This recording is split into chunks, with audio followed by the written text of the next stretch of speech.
Are you familiar with FBI Special Agents Kyle Seraphin? I'm familiar with the name. Is that yes? I'm familiar with the name. Familiar with the name. Familiar with the name.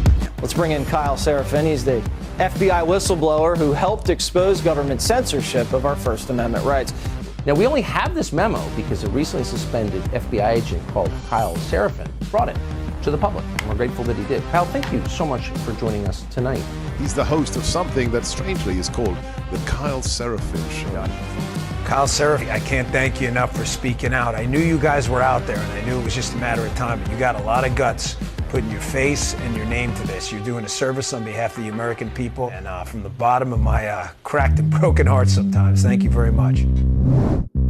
Take a look behind the curtain with a real whistleblower and American patriot. Prepare to embrace the uncomfortable truth because this program has no time for comforting lies.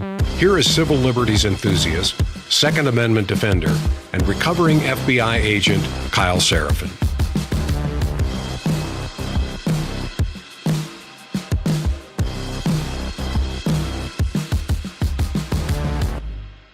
Well, hello, my friends. Welcome to the Kyle Seraphin Show. Today is Tuesday. It is February the 11th. And I want to thank you for joining me here. We've got some fun stuff to talk about. Apparently, now the shoe is on the other foot. We've got a little change in the program. And Chuck Schumer is looking for whistleblowers. He needs to try to stop the Trump agenda. And if you know something that makes you very, very sad, if it hits you right in your feels, if you are emotional about the things that Donald Trump has said but not done yet, then I need you to call Chuck Schumer. Uncle Sam needs you.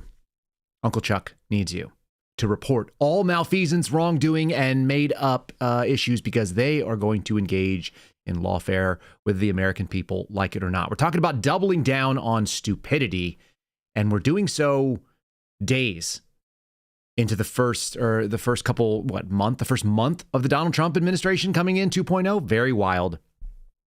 I'm remembering that me and the guys came forward from the FBI in October of 2021, which means we had, let's say like 8-9 months worth of background seeing the trend that we realized that they were going after folks over a COVID vaccine mandate, that they were attacking parents at school boards, that they were feeling pretty strong. But it was at least towards the beginning of the end of the first year. It wasn't the beginning of the end of the first month when nothing has happened yet. I had a interview yesterday with somebody from the Washington Post. And yes, I do take phone calls from the Washington Post, and I'm happy to talk to people at CNN. I'm happy to talk to anybody anywhere that wants to talk about things that are honest and true. We'll see whether or not that is represented in print. But the conversation we had was kind of like, this is really obvious stuff that suddenly you care about the things that I've been saying for the last 3 years. Interesting. Why is that? I'm sure it's not going to go positively, but that's okay. We have it recorded, as they know. And so if there are lies, we will debunk those. Let's get started with some folks that do not lie, that do care about what we're all about here at the Kyle Seraphin Show. We're going to get started with a read from our sponsor. This one is Patriot Mobile. Folks, just because we won the election, the fight to restore America is just beginning. As you are seeing, we are going to be talking about it today. The resistance is strong. It's time to take a stand, and you can do so with Patriot Mobile, who's leading the charge as America's only Christian conservative wireless provider. Patriot Mobile offers a way to vote with your wallet. That's the way that we show them what we mean. You don't have to compromise on quality or convenience. It's not about providing just exceptional cell phone service. It's about keeping money out of the hands of people who disagree with you, that want to go ahead and eliminate your rights. It's a call to action to defend your rights and your freedom. With Patriot Mobile, you'll be getting outstanding nationwide coverage because they operate on all 3 major wireless networks. If you have cell phone service in America, you can get cell phone service with Patriot Mobile. They have a coverage guarantee, they have U.S.-based tech support, and every dollar you spend supports the First and the Second Amendment, the sanctity of life, and veterans and first responders. These are actually going to be topics we cover a little bit later on as well. Switching is quite easy. You can keep your number, you can keep your phone, you can upgrade, you can ditch them, whatever makes you happy. 100% U.S.-based customer service means you'll be talking to an American when you pick up the phone. That's right, patriotmobile.com/KSS. Remember, they're a slightly different promo code. KSS gives you 1 month free if you switch to Patriot Mobile today. It is patriotmobile.com/KSS. Or if you want to pick up the phone and call them, it's 972-PATRIOT, which is pretty easy to remember. Remember that promo code KSS. Let's get into what's going on here and find out why Chucky Schumer wants to find some whistleblowers.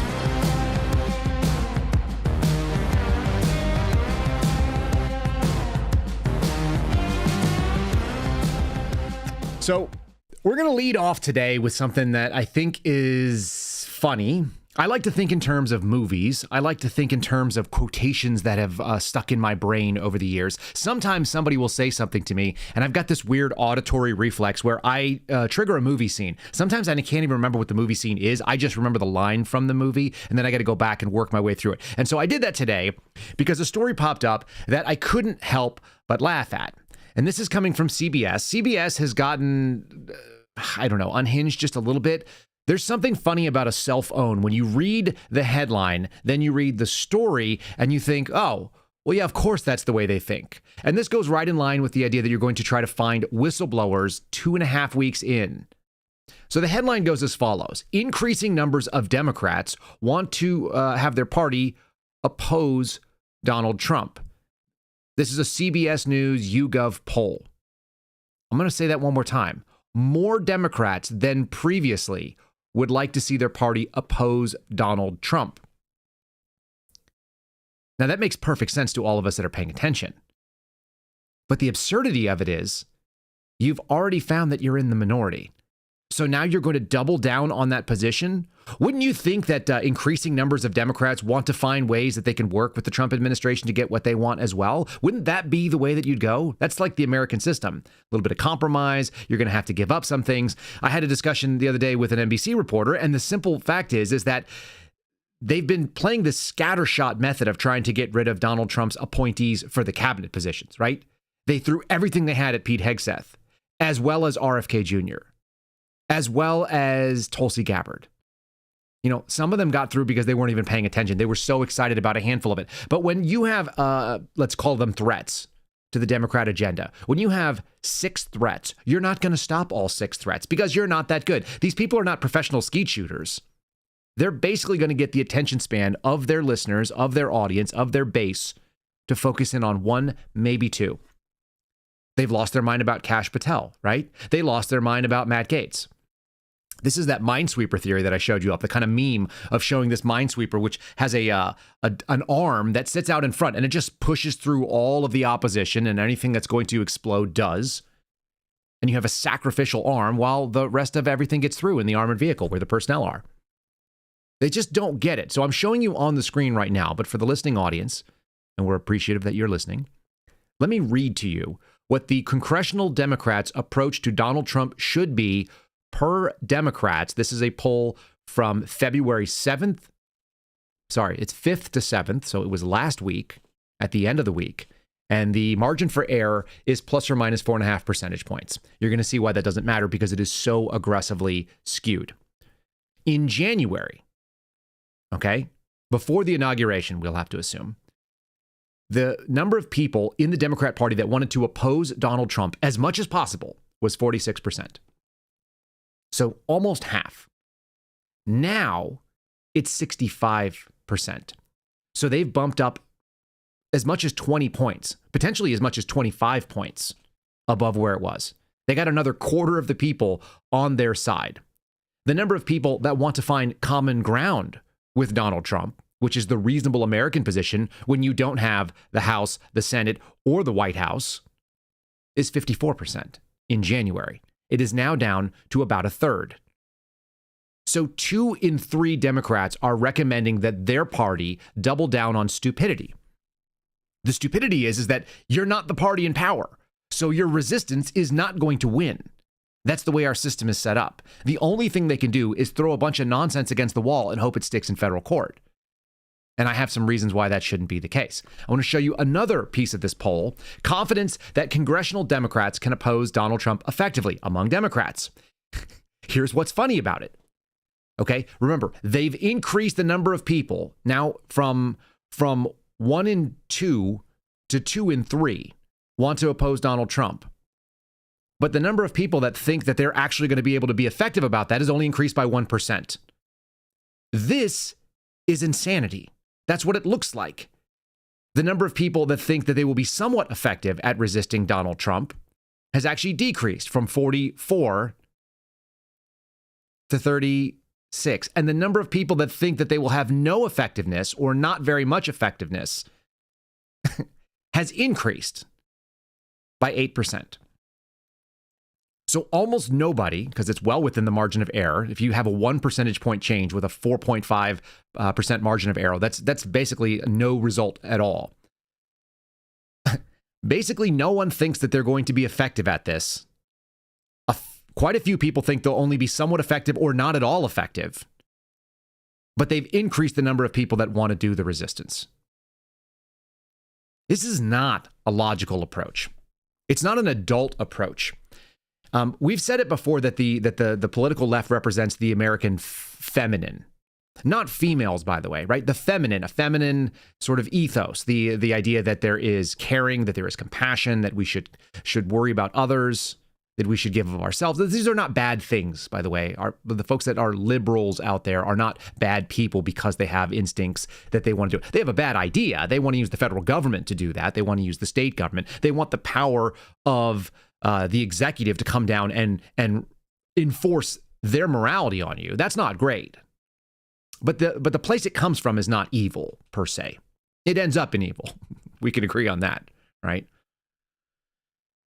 The American masculine is the conservative side of things, which is sort of like a little bit more reserved. It is interested in facts and logic, in theory. It's not always the case. There's a lot of cultists that are on the political right as well that get into ideologies and they get into idolizing various people. So it's not perfect. And that balance is supposed to exist. But when you tell people that are not winning and don't have the means to win, rather than just playing smart defense, that's what you do. Like, this is a power play. I hate sports analogies, but let's do it. Okay. When you pull somebody off the ice for a penalty or you have an injury or something like that, and you don't have your best team on it, you're playing down a man. And so right now the Democrats are in the defensive and they want to go offensively and try to actively go out there and resist rather than just try to play and say, well, where can we compromise and keep their attention on it? They're not willing to do that. And so this has been the analogy, the feminine, the masculine. I also think it's a maturity issue.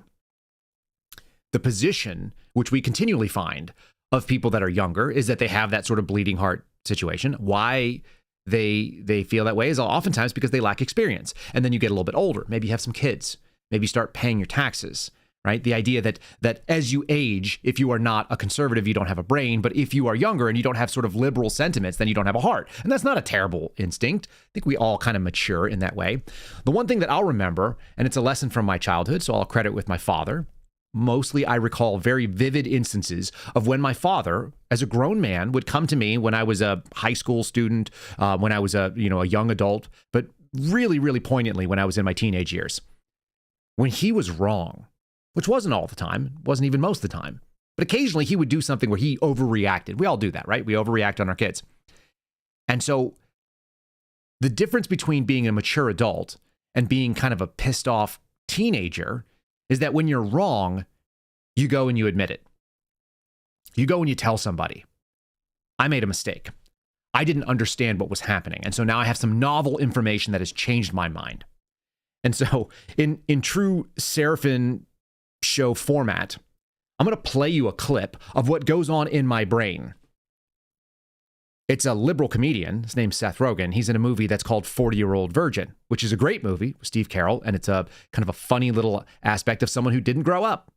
And it turns out that this guy who didn't grow up and wasn't out there running after chicks and, doing sort of inefficient methods of living was actually living a better life. And so it's kind of a morality tale as well, right? It's a morality tale about celibacy, about finding somebody and loving them for who they are. There's a lot of lib ideas in it too. But the funniest little bit in there is this Paul Rudd character who the whole time throughout the show is pining after this ex-girlfriend, the great love of his life, and how it didn't work out for him. And so this moment is from the speed dating part of the episode or part of the movie. And what they do is the guys all go, they're like, hey, we're going to get our friend Andy, that's Steve Carell. They're going to take him to a speed dating episode where he's going to sit down and for like 60 seconds, you're supposed to talk to a chick and then decide whether you like each other. Sounds horrible. This sounds like a nightmare. It's really fun for the guys that don't have any, sort of skin in the game. And it turns out that this girlfriend, Amy, is at the party. I'm giving you a long explanation for this because I want you to understand what's going on. This is how grown-ups, even angry grown-ups, are supposed to react when they are given novel information that they have been screwing up. And it is the opposite of what we are seeing right here. Okay? It's the opposite of this poll from CBS. Again, 2 and 3 want to oppose Trump as much as possible. It's almost like nobody has told them the truth. And at some point, hopefully they'll get it. And hopefully they'll turn out like this Seth Rogen character who basically states, well, I didn't know that. Okay, this is this thought that immediately went into my head, and it actually took me, like 10 or 12 minutes to go and cut this out specifically for you, because I think that you will also remember it when you hear it. You need to stop around with my friend, okay? Because you're giving him hope, and it's driving the man crazy. I moved, I changed my email address, my phone number. Okay, he's practically stalking me. Well, I didn't know all that, so I'm sorry. They don't know all that.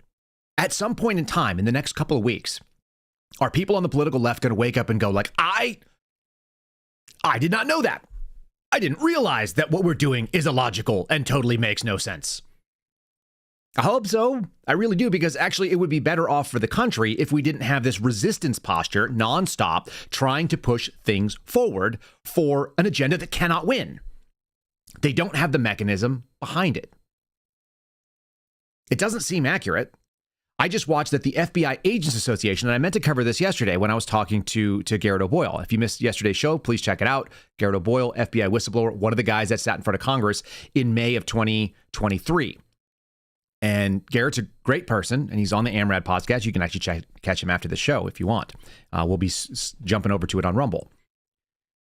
The weirdest thing is that there was this full-fledged push to say so-called whistleblowers, and they're not really whistleblowers, and Jim Jordan has this agenda, and the agenda is not real. The fact of the matter is that people like me and Garrett and Steve and Marcus Allen and George Hill and the guys that came from the IRS, Shapley and Ziegler, and some of the others that have been out there that you don't know the names of, they all came out. First of all, they came out in the Biden administration after they had enough time to start their policies, which were bad. I'm going to show you some other examples of it. And they also came out and just said, look, like, these are bad for Americans. It's not about winning or losing in politics for us, including guys who said, I've interviewed every one of those people I just spoke to. I don't think a single one of them is registered as a Republican. I think George might be registered as a Democrat because it's the only way he gets any say. Again, that sort of logical idea, when you look at it, is it going to make a difference? George lives in Massachusetts, and he was like, well, if I want to have any say in how moderate I can make the Democrat Party, I vote in their primaries to try to get a moderate candidate. That's understanding what you're seeing on the screen right here. That's understanding these percentages. That are you going to be able to change them? No. Right? Only 15% of people, 16% of people think they might actually be able to be effective. So you don't do that. You go and you say, how am I going to be effective? I'm going to step in and I'm going to go work within the party that actually has power. That would be the logical conclusion. At some point, some of these people are going to have to wake up and say, I didn't know that, and so I'm sorry.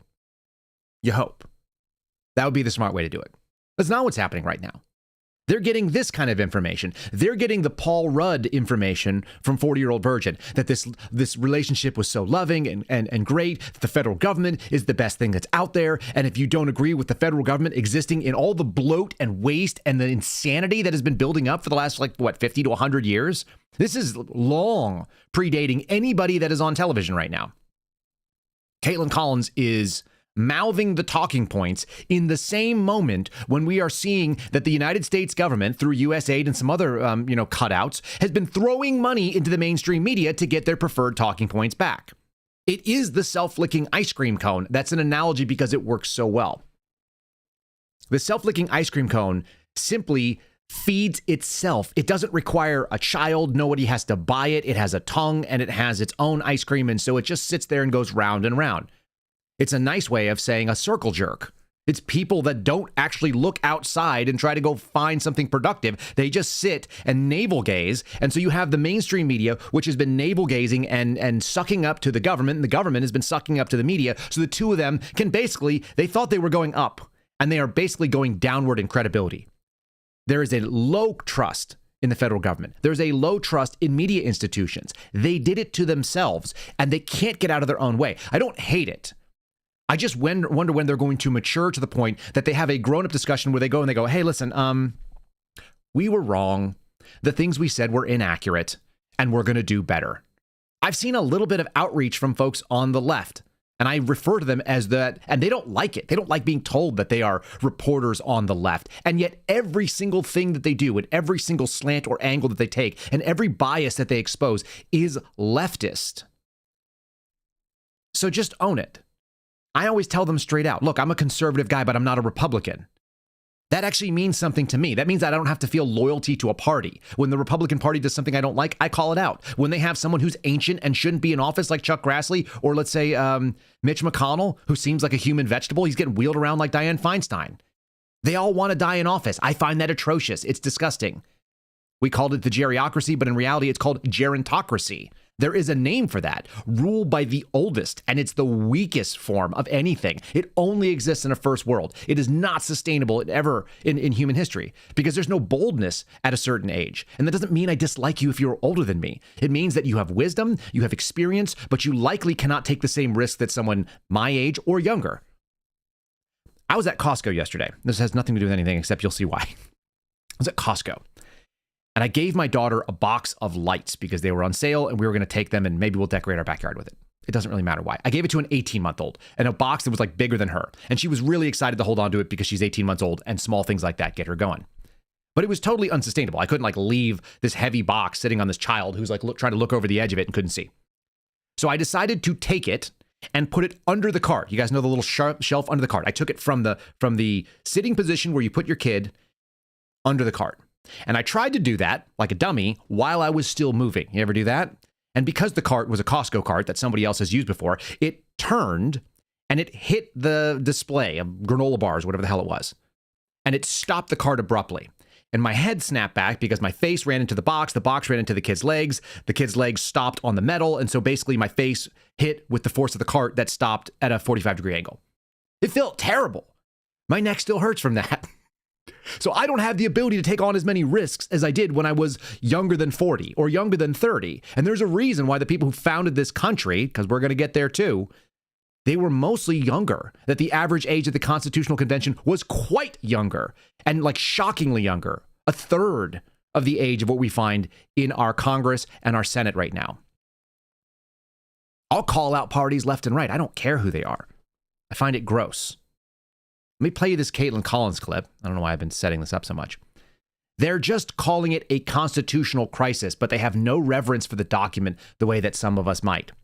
Some of us were willing to lose our jobs. Many of you were willing to stand on your own principles, knowing that not giving in to a federal tyranny that came in and said, you have to take this shot because we said so. Yeah, you're in a private industry. Yeah, you don't answer to the government, but we said so, and we're going to shut you down using all kinds of mechanisms, whether it be federal grant money, whether it be leaning on you from OSHA or from federal inspections. We are going to make your life miserable if your company doesn't bow down to the government's authority to tell you what to do with your own body.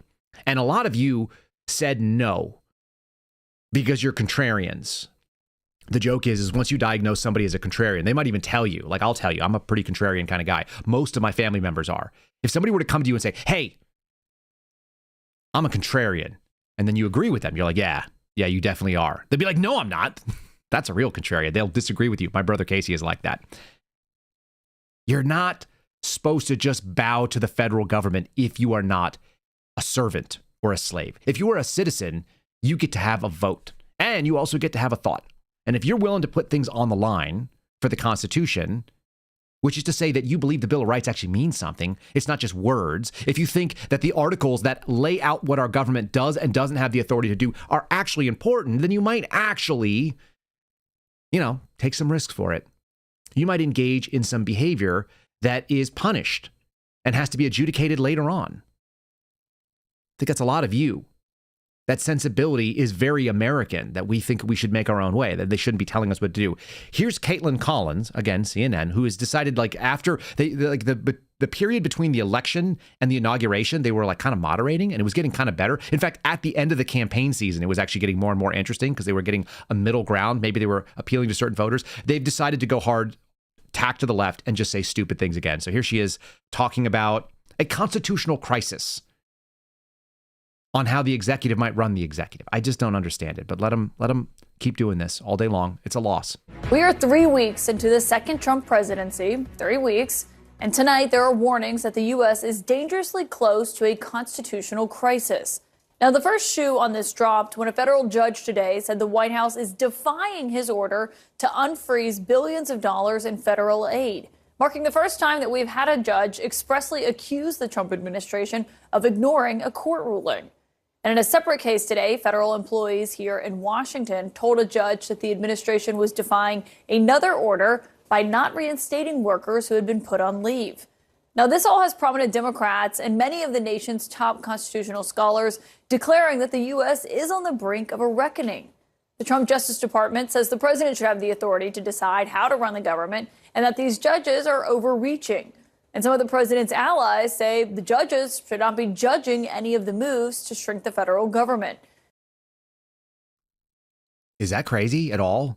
That the chief executive of the United States would be able to decide certain things about how the workforce operates? Imagine any other corporation, imagine any other organization where the person who is supposedly leading it doesn't get to decide how to lead it. The tweet went out from J.D. Vance the other day, and he said, if a federal judge was trying to tell a general how to prosecute a war, nobody would listen. If a federal judge tried to tell the attorney general whether or not they could bring a case, like they can bring the case, it might be thrown out, but they can bring the case. It would be like this would be roundly rejected. So why does a federal district judge, one of the inferior courts in the United States, why are they able to tell the chief executive, the top of the executive branch, how to run the country when he's the one who has both the mandate of the people, but more importantly, he was sworn into office to do something. He doesn't listen to the judiciary. That's not his job. His job is not to check and see if the referees are good. You play the game, and if the referee is able to determine that there was a foul, they stop play. This is the story from ABC News, which is actually doing a pretty good job of putting some more middle-of-the-road stuff out there. We're going to talk about the inferior courts in a second. The judge says he'll continue to pause the Trump federal buyout offer. A DOJ lawyer called the buyout a humane off-ramp for federal employees. By the way, I've heard the same thing. People who are federal employees that are done and want to leave are being told they don't have the option to take the buyout. It's absurd. This is not a forced thing.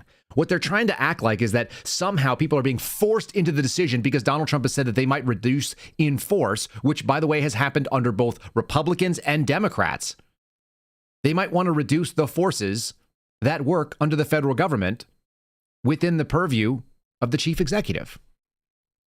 Federal judges in Boston, he actually happened to be one of the guys that was on the Boston Marathon bomber case, said Monday he will continue to pause the Trump administration plan to offer a deferred resignation buyout to tens of thousands of employees until he issues a ruling on the preliminary injunction. And there's 3 federal employee unions right there. We've got a problem with the support of 20 Democratic attorneys general. Yet another problem, again, that goes back to what do Democrats want their party to do?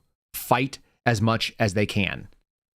They're going to tie up everything they can in lawsuits and litigation. That doesn't seem to be a very effective way to get anything they want, because all they're going to do is basically try to resist and stall for 4 years. And it's only going to make people more pissed off.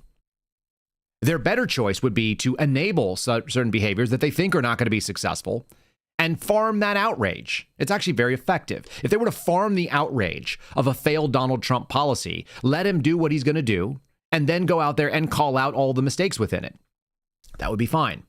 Let the whistleblowers come forward once they say, hey, this is exactly how disastrous and dangerous this particular policy was. Here's the real world effects from the inside of the federal government. This is what we're going to share with you. You'd actually have a fairly successful resistance. But to try to stop it before it starts, all it looks like is that you are making all the technicalities. You're arguing on whether or not there's enough length in the shorts of the soccer team, so you're not going to let them play on the field. And people are like, we came here to see the game. Why don't you just see what happens? And if he's not good, you have an election that comes up in 2 years. You can turn it over at the midterms. They can't do it because there's no way they're going to lose. And part of that is like not grasping the reality of the situation on the ground. I've got a pretty funny clip about that as well. So I want to get to that in just one moment. It's the incongruous thoughts of values and what is and what is not important and what you're going to focus on. And I like to call it majoring in the minors. The most minor details of the things you fixate on, you're probably not going to be successful. Nobody that is successful sits there and worries about minutia. My wife was a great example of explaining that to me early on when we decided to go and start recording into a microphone, which was hardly a podcast. It was a guy sitting in his dad's study because he thought the FBI might come and kick down the door, and he thought he better say some things out loud before that happened. That was me. That was me in October of 2022. And so my wife gave me a version of don't major in the minors, which sounded like don't let perfect be the enemy of good enough. This is simple logic if you want to have momentum and inertia. They're trying to kill all of it, and they're going to end up just shooting themselves in the foot. That's my take on it. That's what I believe is going to happen. I think we're going to see a lot of that moving our way. So be it. They've chosen the situation. They've chosen their own destroyer, and we'll let them have it. Before we get any further, let's talk about something else where you can kind of take control, because sometimes you can't control what's going on outside of there. I'm a guy who likes to say, if it's within my power to affect, I'm going to do so. So let me just remind you guys, one of our sponsors is called The Wellness Company. You can go and find them at twc.health/Kyle. That promo code Kyle. Remind you, listen, nobody likes being sick. Nobody likes feeling crappy, and the worst thing when you're feeling crappy is to have to make a decision to go somewhere else, like go get a prescription, to go see a doctor, or go outside of your house. If you're an adult, you've been sick before. That's my take on things. twc.health/Kyle is a way that you can eliminate one of the worst things you have to do when you don't feel well, which is errands. For me, it's about time value. If I'm going to take downtime to get better, I actually want to use that to rest and not to run errands. No pharmacy lines, no waiting rooms, no we'll text you when your order is ready at the counter. I hate all of that, because if you have the Wellness Company kits, you're going to have your drugs already at home, the things that you need. Prepare so you don't have to repair. It's a chronic message of this show. If you look at the medical emergency kit at twc.health/Kyle, it's the first thing you'll see. They've got 8 prescriptions in there, including ivermectin, a generic Z-Pack, amoxicillin, and so on. You can take them when you need them. You can also check out the Contagion Emergency Kit, which has ivermectin, hydroxychloroquine, azithromycin. Again, that's the Z-Pack. And it's also got a generic Tamiflu and a nebulizer. So if you're worried about things like respiratory, if you think you might get the flu, Tamiflu only works if you take it within the first 24 hours of flu symptoms. Most people don't even go to a doctor until it's too late, by the time they get an appointment. Every one of these things has a guidebook, so you know that the indications and what you want to do, what's normal, what to take it for. It takes about 2 minutes to fill out their questionnaire after you finish checkout. And each kit is only intended for the person who it is prescribed for. So check them out. It's a US-based option. You guys can only do it if you're in the US, but again, it's twc.health/Kyle. Check them out if you want to take control of things. If you don't like the government making decisions for you, which is 100% sort of the values of this particular program. Again, I'm going to give you kind of the cheat code on what it looks like when somebody kind of tells you the quiet part out loud. They can't even get on message to the point where, remember, it was all about, we want free healthcare, we want free tuition, we want this, we want that, we want somebody else to pay for the things we like, right? I found this video shocking.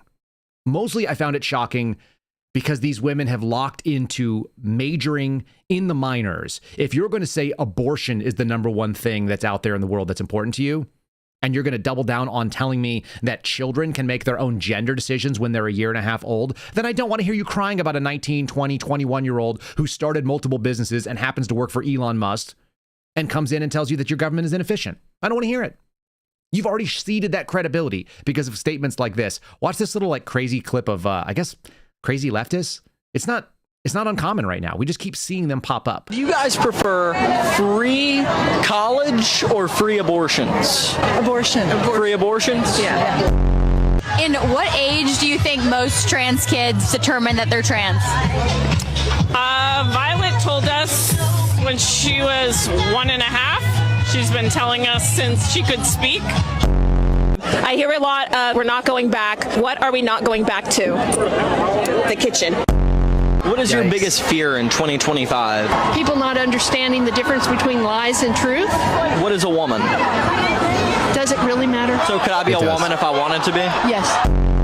Okay, quickly, so I misunderstand. Are we saying that 2 + 2, if you say it's 4, that's racist? I mean, that sounds like we may be mischaracterizing it. What, if you can quickly sum it up?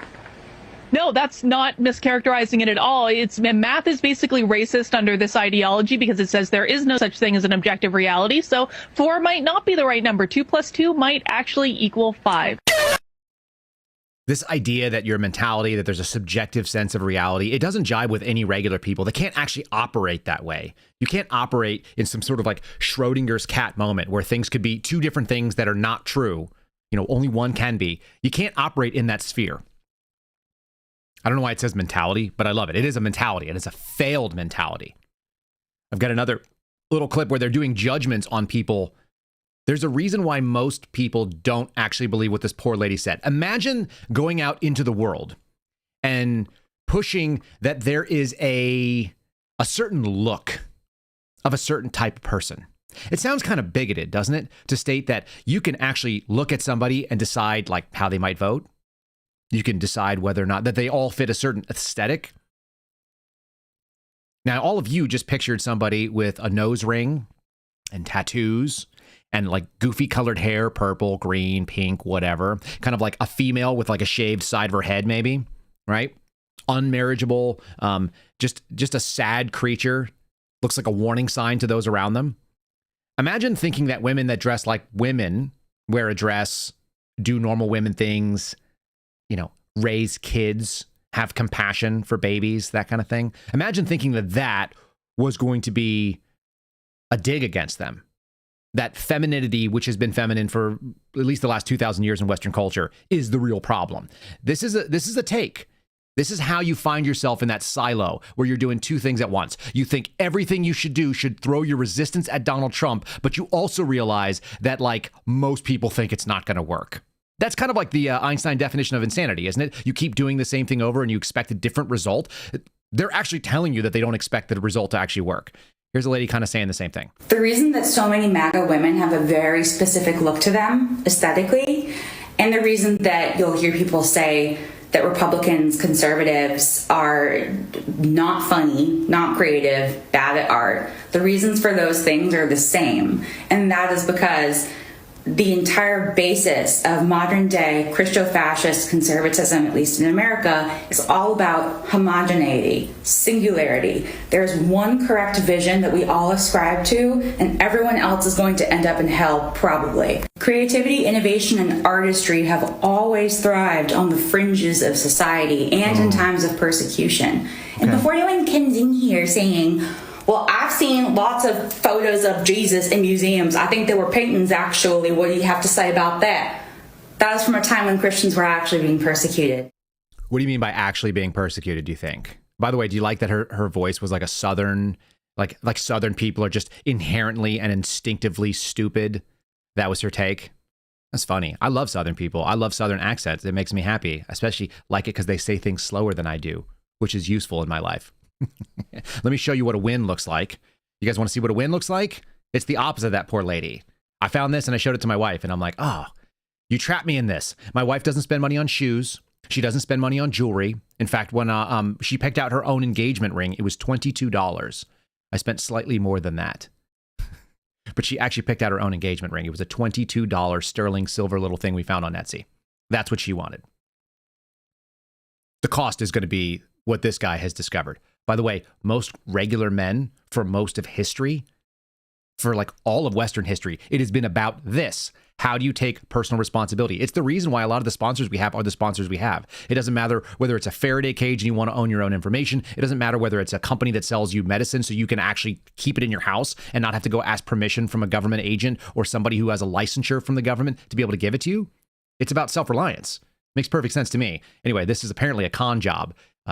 I like it when guys kind of like poke fun at themselves for picking the right kind of ladies. My wife doesn't buy expensive jewelry. She doesn't go get her nails done every day. She doesn't get her hair done every 3 weeks. Congratulations. You just got tricked into indentured servitude, because what you are going to be doing is building fences and chicken coops. Now you're going to be the stretch and folder for her sourdough project. What you made up for in your wallet, you just lost in labor. When you have one of those girls who doesn't want to spend a lot of money now, it's because she's saving money for her homestead. Right? One of the biggest things that I've had to give up, in addition to my anonymity, which obviously that's gone. Here I am talking to you, and I do this every day. But one of the biggest things I had to give up is the house that I had. I really like owning a house because I like house projects. Men, if you actually agree with that, will you put that in the comments? I don't think I'm alone in that. I don't think that Steve Friend enjoys house projects, by the way. So it's not universal that all men and all masculine men like it.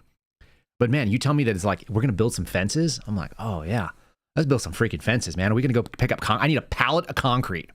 I poured like 10,000 pounds of concrete when I was in Virginia. Working for the FBI, by the way. Nobody understood. Like, we're like, what do you do on weekends? It's like, oh, dude, I lay foundations for my shed that are like 9 inches thick with rebar in it for no particular reason, just in case I want to put a truck on there instead of a shed. I redid my entire backyard. I ripped up every bit of flooring anywhere that it made sense, and I put in new flooring. I got a kick out of it. I took on a bathroom project while I was about to go on a work trip, right in the middle of the riots, actually, right when Portland was burning. Actually, this is a real funny little moment. My wife had been sick of our bathroom, which she said was haunted. It was built in the 70s, and it had pink tile. It was really, really ugly. I tore the whole damn thing down. I ripped out the drywall. I ripped out the subfloor, which stunk. I took the entire thing down to the studs and the floor joists. I'd never done that before. I just wanted to see if I could do it, and it needed to be done. And I didn't want to pay somebody like $30,000 to do a bathroom, so I did it for $3,000. Like, that stuff was the thing that I don't have anymore. I live in a rental house, so I don't have the ability to do house projects. I'm seeing you guys in the chat right now saying the same thing. It's like, it's fairly universal that men want to affect their environment. So yeah, like we'll love it if we can find a woman that's out there that doesn't want to spend money on jewelry and stuff, and is like, yeah, put in hardwood floors. I want ceiling fans in every room. I'm like, okay, let's do this. Why do you think Home Improvement, the Tim Taylor show, right? Why was Tim Allen so successful in the 90s? I think that stuff was what we lost. That's why we're seeing this kind of clawback. That's my take. Let's talk about clawing back even further than that. I wanted to bring up this before we get too far away from judges, because this is where the resistance is happening. The political left has decided they can't win in the legislature. That's true. They can't win in the executive right now because they don't have it. So the only thing that they're going to do is they're going to compete in the judiciary, which is supposed to be a referee, but they're using it in a weaponized form. They love it. So here's Article 3 of the United States Constitution. I have it on 2 slides. I'm going to read most of it to you. Some parts don't really apply. Article 3, Section 1. If you don't have it logged in your brain, okay, Article 1 tells us about the legislature. Article 2 tells us about the executive. Article 3 tells us about the judiciary. It is third for a reason. It is the least important of the branches. Not that it's not important, but of the power structure, it is meant to be the smallest on purpose. Section 1. The judiciary power of the United States shall be vested in one Supreme Court, and in such inferior courts, the word inferior I think is important, but we'll find out, as the Congress may from time to time ordain and establish. To me, this seems very relevant. From time to time means that these things are supposed to be transient. I'm not even sure we're supposed to have a district system and a circuit set of courts. I know we do, and it's much easier not to reinvent the wheel. But in theory, these from time to time suggest a transient nature. So how does a transient judge in an inferior court tell the President of the United States, who was expressly established, ordained, and described in the Constitution in Article 2, the one before it, how to do things, how to stop his executive work? The judges, both of the Supreme and the inferior courts, by the way, they don't capitalize Supreme, which is interesting, I think, right? Because they didn't think of it as being one Supreme Court forever, it seems like, shall hold their offices during good behavior. I think that's the clause that people focus in on, and shall at stated times receive for their services a compensation which shall not be diminished during their continuance in office. So they get paid. So you have professional judges. But this first little section does tell us that they are courts that are inferior. So how does an inferior court go and talk about something that goes on? Now, it talks about how the judicial power shall extend to all cases in law and equity arising under this Constitution and the laws of the United States and the treaties made, or which shall be made under their authority, to all cases affecting ambassadors and public ministers and councils, and it goes on and kind of tells you the scope of the power of the judicial system. What's interesting is, I think, most people think that judicial review, I think most people equals like people today that didn't pay attention in civics. The judicial review, the process by which laws and decisions are reviewed in the judiciary, is not expressly laid out. That came from Marbury versus Madison. This is a court case where the judiciary gave itself the authority. It decided that it had the ability to do this by interpreting the Constitution. And I'm not saying it's wrong. I'm just saying, remember, it wasn't expressly stated that that's what the purpose of the courts were, even though that's what we think about it doing today. Here's the second half. By the way, this is the entirety of Article 3. I've shown all of it now on the screen. They have a thing about affecting ambassadors or public ministers. So they talk about, how that's going to be administered, that the Supreme Court has the original jurisdiction. And then they define treason in Section 3. It also lets you know that you have a right to a jury trial in here. Not a right to, but it shall be a jury trial in all cases of crimes except impeachment. Okay? It's not a very complicated thing. The operative stuff happens in Section 1 as it defines what it is.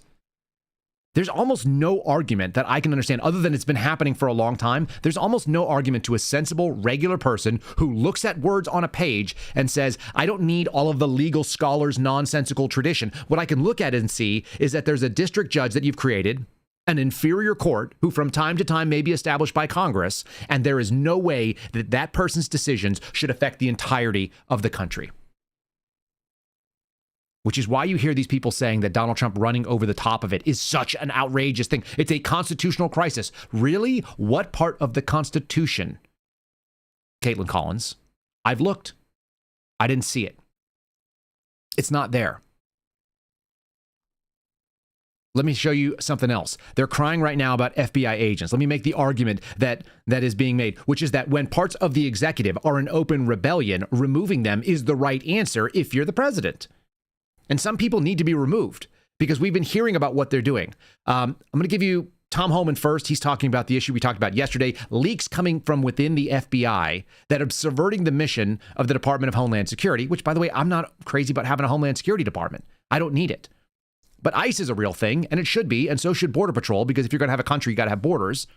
And if they're going out there and trying to deport illegal aliens who have created not just the criminal act of coming into this country, but then they've also engaged in more criminality while they're here, shouldn't we get the hell rid of them? And if you are somebody that has sworn allegiance to the Constitution and that you're going to follow the executive when there's lawful orders, that makes sense to me. Not that you have to go and inject yourself with something because I've just interpreted something as having a right to tell you how to run your body. But no, when I tell you that your job description is your job description, you got hired for it, and one of them is enforcing U.S. law that exists before you signed up, because it did. Can we just, real simply, can we talk about that you can't leak that information and give the illegal aliens a heads up on what you're doing? Where are these leaks coming from? Well, look, we think it's coming from inside. And we know the first leak of Aurora is under current investigation. We think we identified that person under investigation right now. The California leak, Secretary Noem, she's correct. Some of the information we're receiving tends to lead toward the FBI.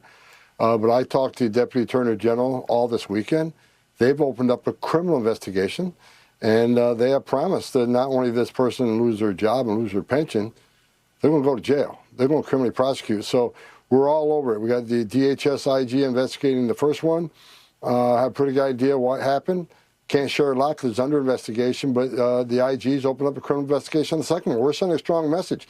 It's just not, giving the bad guys a heads up so they can escape apprehension. Right? We're arresting, giving the Venezuela gang a heads up so we can't arrest them. You're putting officers' lives at risk. That's the biggest thing. There's an officer safety issue here. You are giving away information that is critically important, which is to say when things might happen. And you're telling people that have already shown criminality, violence, and they might be, a lot of these gangs are organized in a way to resist because they think that they're in a war. If you've ever gone into these gang neighborhoods where they've got spotters and assessors and they've got counter surveillance up and all this kind of stuff, yeah. I've sat outside of parking lots in Maryland, Virginia. I'm sorry, Maryland, Virginia. Inside of Casa de Maryland, which is in Maryland, just outside the Beltway in D.C. And you sit out there and you suddenly hear like 11 gunshots in a row. After the first two, you're like, oh, what was that? And then after the fifth one, you're like, we should probably do something. And then by the time they've knocked off like 11 or 12, you go, we better go investigate. So you send, your local law enforcement in, you jump in and your unmarked vehicles, you go drive through the neighborhood. Nothing's even moving because they have a mechanism to control people. That's their space. And they think of it that way, and they're going to defend that territory. And speaking of defending territory, we've got CBS News, and this guy, Scott McFarlane, might be the saddest, most effeminate apologist for big government. They are going to be the first ones that are going to be crying about weaponization when FBI agents are removed for breaking the law. Meanwhile, I went to Congress with credible allegations, and they investigated me at the FBI. I know that for a fact. I know that there was a grand jury subpoena for my records and Garrett O'Boyle's, who was on yesterday. We've actually talked to X Corporation, and they're talking about suing on our behalf. That the FBI did criminal charges. And by the way, it's number 7 on the point of weaponization that Pam Bondi is going to be investigating. They're going to find out the criminal investigation into Kyle Seraphin by my own agency for exposing policy. Not operations, not breaking cases, not going out there and giving like confidential information or violating national security. No, for saying that what you guys are doing is wrong and you're not allowed to do it. And they investigated me over this. And went looking for a problem that didn't exist. Do you know how we know it didn't exist? Because even though they ran everything, they couldn't actually come after me with it. It's pretty telling. Here is Scott McFarlane crying about how you can't just make new FBI agents. Honest to God, you could get rid of a bunch of them because we have a ton of federal agents that are overlapping. And the second piece of it is that's really funny. It actually doesn't take that long to become a decent FBI agent. You could do it in a month and a half and then send them out to the field where they would actually learn. If you need more bodies, they had no problem pumping out people that don't know anything about the Constitution. How about you give them a con law course, give them some basic tactics, and then send them to crush paperwork? Because most FBI agents work from their desk, which we found out pretty aggressively, most people do not want to get off the bench and go outside. They're scared of having their names shared with anybody. Here's Scott McFarland. There were some first-day orders when Pam Bondi arrived at Maine Justice this week, including repurposing this foreign influence task force the FBI has, trying to shepherd its resources more towards drug cartels versus the ongoing kinetic foreign influence campaigns, which have been part of our country for some time now, that Chris knows quite well. I think their concern, though, is broader than just that task force. If there is a gutting of FBI personnel, either by giving them new jobs that aren't what they're there for or firing them, you can't just replace an FBI agent tomorrow. Right. It takes many months of training, background checks, polygraphs. They go to Quantico. It takes a long time to deploy, years to get them up to speed. And for a supervisor, we're told it takes 5 to 7 years to get somebody in place. That's something that goes beyond the Trump term. Oh my God, it would take 5 to 7 years to get a supervisor in place. What if the supervisor is violating the law? Right? Isn't that the problem? Shouldn't that be more problematic than them filling a post? This is majoring in the minor. So Senate Democrats, including Chuck Schumer, have come out there and they've created a new portal for Trump whistleblowers. That's people who don't like Donald Trump that in a couple of days think that they're going to be able to say what? A policy was a violation of rule, policy, or law. That's something that the Trump administration is doing was gross fraud, waste, and abuse of the American taxpayers' dollars. We're actually seeing them try to cut fraud, waste, and abuse, and every objection possible is coming in. They're doing the exact opposite of what whistleblowers are supposed to be about.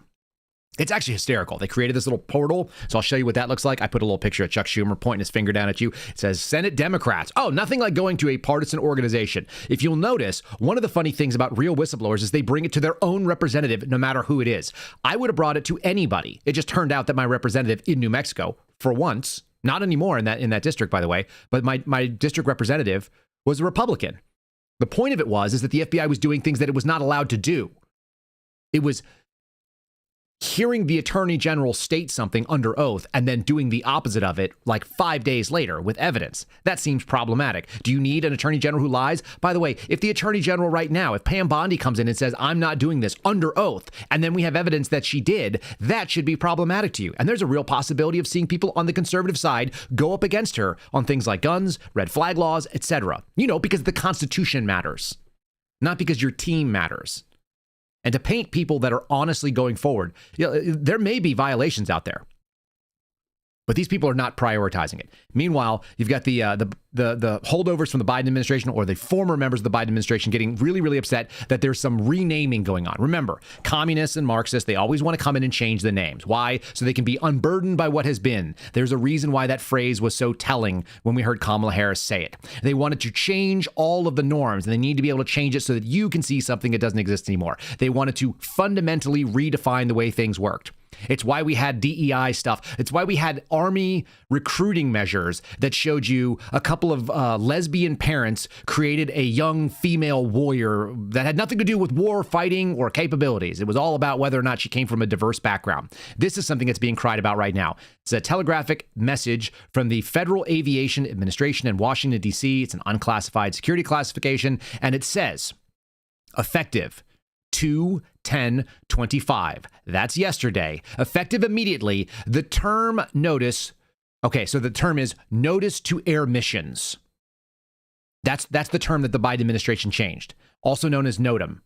This is previously known for all of time, for all of the FAA's time, as NOTAM, still the same abbreviation, but it used to mean notice to airmen. They said that was sexist and gendered language, and so they wanted to get rid of it. I kid you not, that was the thing they thought was truly important.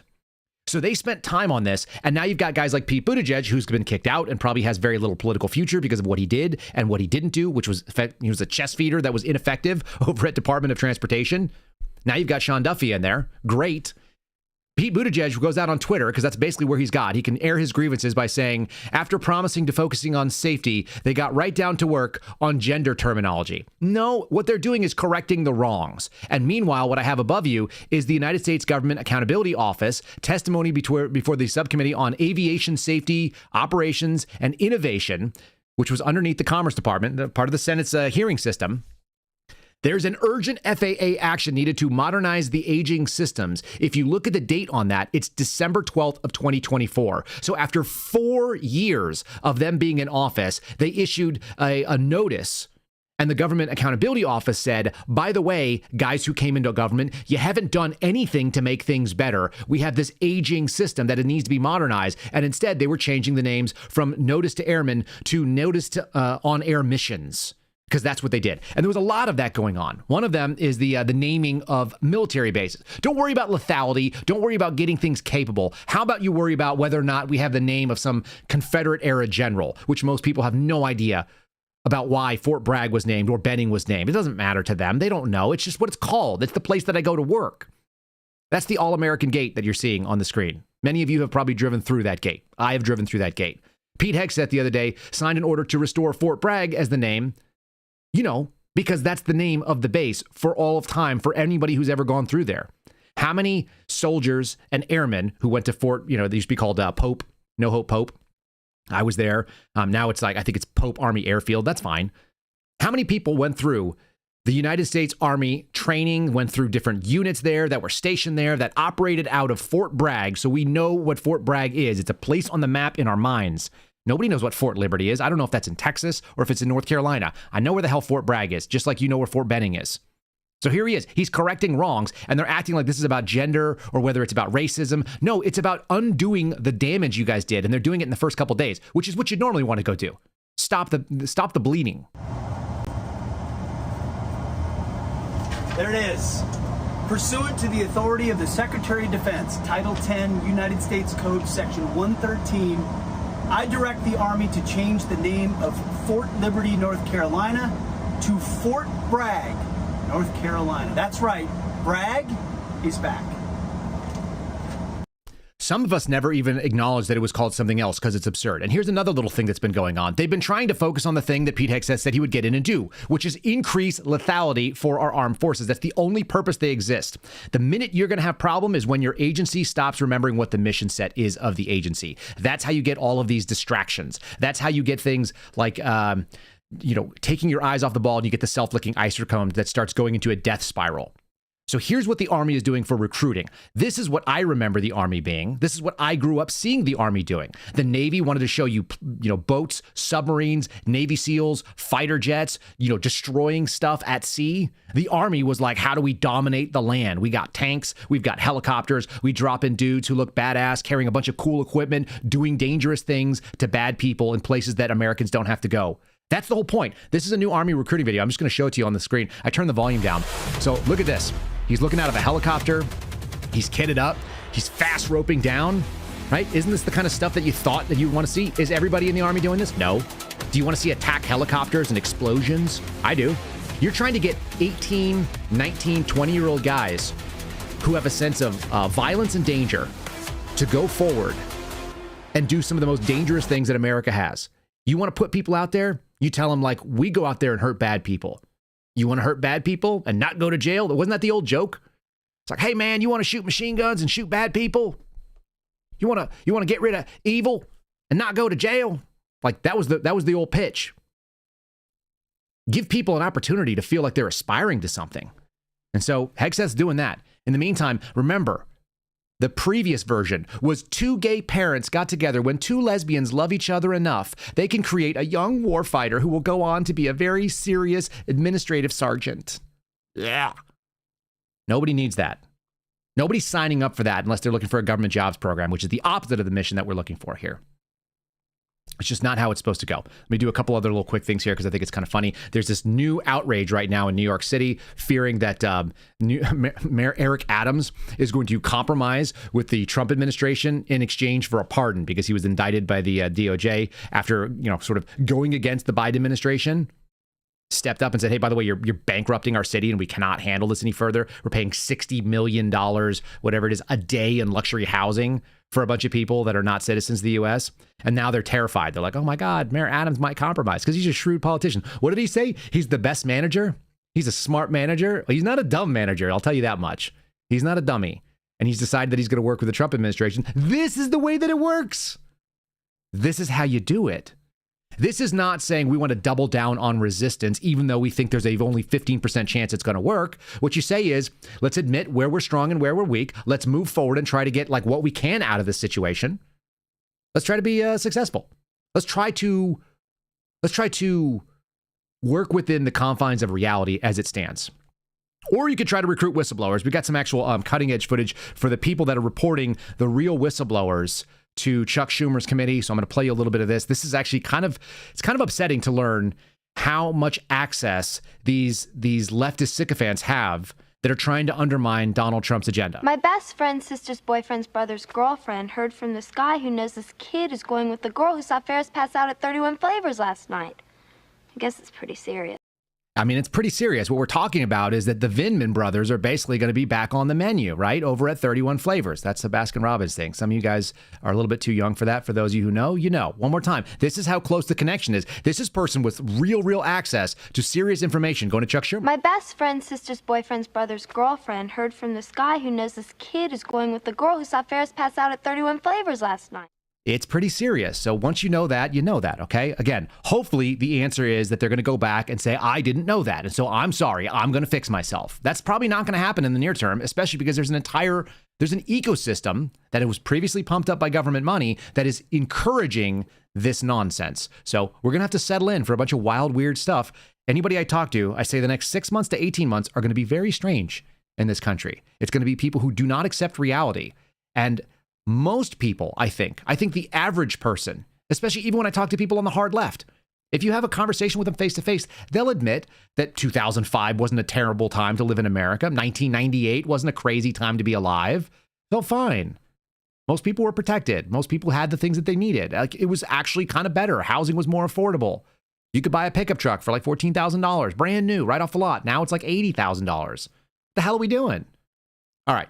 I got something funny before we do. Let's go ahead and talk about, we just talked about buying things in the United States. How about you want to buy American, buy a fantastic product? You guys should check into my buddies over at Shield Arms. If you haven't looked at their website, just check it out. Don't buy anything if you don't need it. If you own a Glock, you should definitely go there. If you own any Glocks and you carry a Glock for a living, you should check into that. Their magazine capacity is superior. Their products are outstanding. They're designed by people who know how to shoot. Guys out of the Army Marksmanship Unit, which is a competitive shooting unit. Guys who spent their time shooting on the competitive ranges, and then they've got Green Berets who actually used to do the job for a living, where seconds and gear really counts. ShieldArms.com, promo code Kyle will save you 5%. Sometimes they bump it up, depends on the day, but use my promo code to save yourself some money over there. They're made in Montana, America. They've got a cool factory, really nice people. I hung out with them at SHOT Show. I'm grateful for them bringing me out there and putting me on the list so I could go and see some stuff. And so check them out if you have a moment. Let's do a little bit of humor before we end it.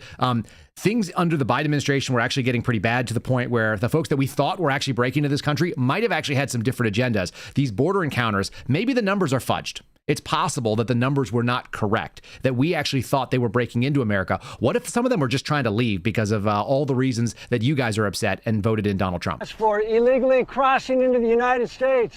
With all due respect, you're making a mistake here. We're not coming into America. We're leaving.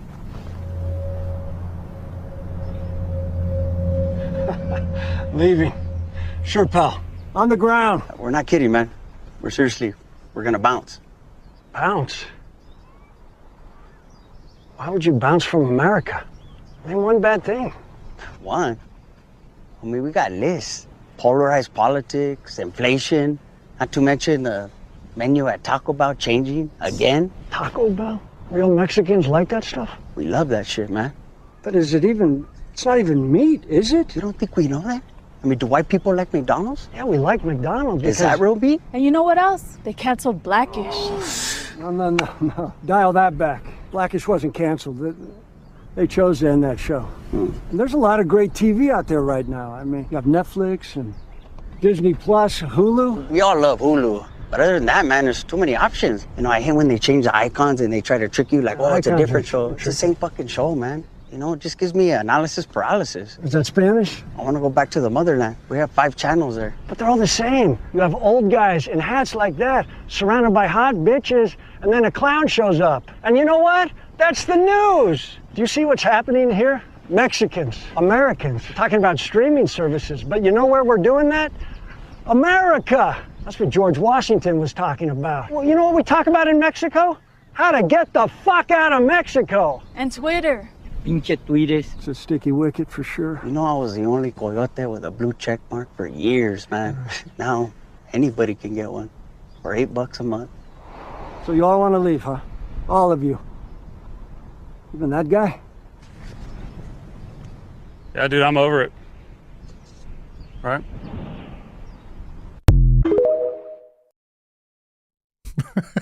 I don't even know what the hell that was. It came up in my feed this morning, and I was like, I got to share that. That's my kind of humor. I want to hear people, Border Patrol guys, trying to tell people that are trying to escape back to Mexico that they're sick of pinche Twitter and they're making a bad decision. They should want to stay in America so they could be arrested. I don't know. You tell me. Is this where humor is? Is that conservative humor? Is that liberal humor? Seems like it's coming from our side. I think that is some self-effacing, reality-accepting comedy, which you don't find on the other side at this point. Anyway, thanks so much for joining me for the program. I hope you guys have a wonderful day today. If you go out there and prosper, I'm going to send anybody that's looking over on Rumble. You're going to go see the AmRads right now. If you want to follow them, it's at AmRadPod. They're over on X. They're over on all the other platforms that you can find them. But on Rumble specifically, we'll dump you in there from the live chat. Have a great day. God bless you. Look forward to seeing you again tomorrow. This is just going to keep going. There's no change in it. Like I said, they're not changing their tune. So we might as well just enjoy it. Thanks for listening to The Kyle Seraphin Show, streamed live weekdays on rumble.com/Kyle Seraphin. Follow Kyle on Twitter, Truth Social, and Instagram at Kyle Seraphin.